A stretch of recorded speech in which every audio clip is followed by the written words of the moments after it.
നമുക്ക് ചെമ്മീൻ ചമ്മന്തി പൊടി ഉണ്ടാക്കിയാലോ? നന്നായിട്ട് കഴുകിയ ചെമ്മീൻ റോസ്റ്റ് ചെയ്യാം. ഇനി നമുക്ക് വേണ്ടത് തേങ്ങ, ഇനി വേണ്ടത് ഉള്ളി, കരിവേപ്പില, പച്ചമുളകും പുളിയും.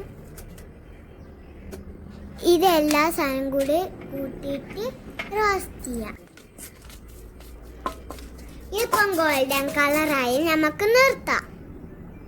ഇതിലേക്ക് നേരത്തെ ചെമ്മീൻ ഇട്ട് കൊടുക്കുക.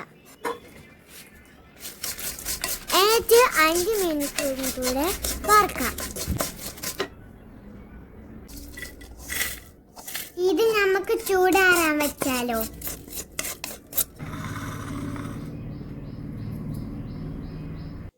ഇപ്പൊ ചൂടാറിയിട്ടുണ്ട് കേട്ടോ.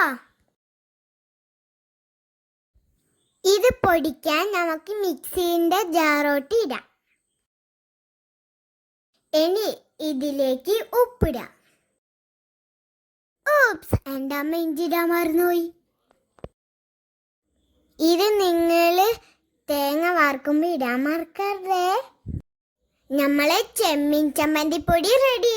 നിങ്ങളിത് ട്രൈ ചെയ്ത് എന്നോട് പറയണേ.